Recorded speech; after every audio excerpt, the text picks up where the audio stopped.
देश में corona virus vaccination का प्रोजेक्ट जोरों पर है।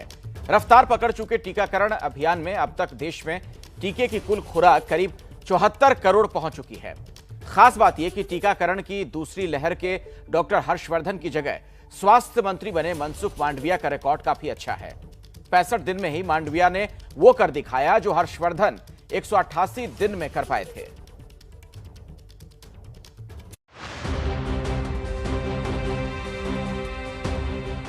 भारत में पिछले 24 घंटे में 28,591 नए कोरोना मामले सामने आए हैं, जबकि 338 लोगों की जान गई है। रोजाना कोरोना के मामलों में उतार चढ़ाव देखने को मिल रहे हैं। कोरोना की तीसरी लहर का खतरा लगातार लोगों के मन में बना हुआ है और यही वजह है कि सरकार ज्यादा से ज्यादा लोगों को वैक्सीन की डोज लगाने की कोशिश कर रही है।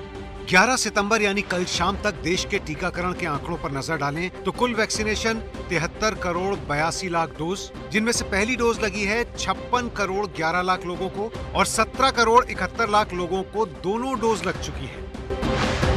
अब पूर्व स्वास्थ्य मंत्री डॉक्टर हर्षवर्धन और मौजूदा हेल्थ मिनिस्टर मनसुख मांडविया के कार्यकाल में हुए वैक्सीनेशन की तुलना करें तो वैक्सीनेशन की रफ्तार समझ में आती है। डॉक्टर हर्षवर्धन के कार्यकाल में टीकाकरण 16 जनवरी 2021 से शुरू हुआ था। 7 जुलाई तक हर्षवर्धन हेल्थ मिनिस्टर थे, यानी उनके कार्यकाल में 188 दिन तक टीकाकरण हुआ। इस दौरान देश में तकरीबन 36.5 करोड़ वैक्सीन डोज दी गई। अगर प्रतिदिन टीकाकरण का औसत निकाला जाए तो तकरीबन 19.5 लाख डोज प्रतिदिन दी गई। वहीं मनसुख मांडविया के कार्यकाल में टीकाकरण की रफ्तार बढ़ गई। 8 जुलाई को स्वास्थ्य मंत्री बने।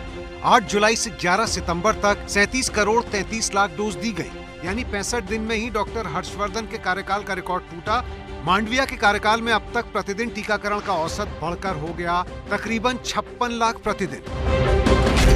हर्षवर्धन के कार्यकाल में कभी भी एक दिन के टीकाकरण का आंकड़ा 1 करोड़ डोज नहीं पहुंचा।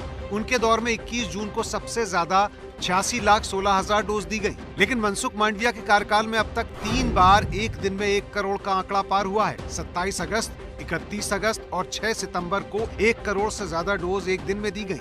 हालांकि इसके पीछे प्रमुख वजह वैक्सीन की उपलब्धता भी है, जो कि डॉक्टर हर्षवर्धन के कार्यकाल में कम थी। मांडविया के कार्यकाल तक वैक्सीन की उपलब्धता बढ़ चुकी थी और नई वैक्सीन भी देश में आई। सवाल ये है कि अब स्वास्थ्य मंत्री मनसुख मांडविया के सामने क्या चुनौती है। अगर 31 दिसंबर तक देश की पूरी वयस्क आबादी के टीकाकरण लक्ष्य की बात करें तो ये काम आसान नहीं लगता। देश की वयस्क आबादी है 94 करोड़ और 2 डोज के हिसाब से चाहिए 188 करोड़ डोज।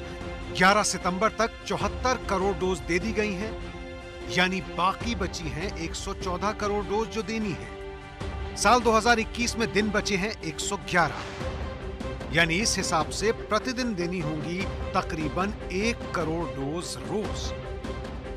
शुरुआत में कई वजहों से हुए धीमे वैक्सीनेशन के कारण 31 दिसंबर का लक्ष्य फिलहाल पूरा होता नहीं दिख रहा। हालांकि देश में टीकाकरण तेज रफ्तार पकड़ चुका है और उम्मीद है कि अगले कुछ महीनों में पूरी वयस्क आबादी के साथ साथ बच्चों का भी टीकाकरण हो जाएगा, यानी वैक्सीनेशन सही राह पर है।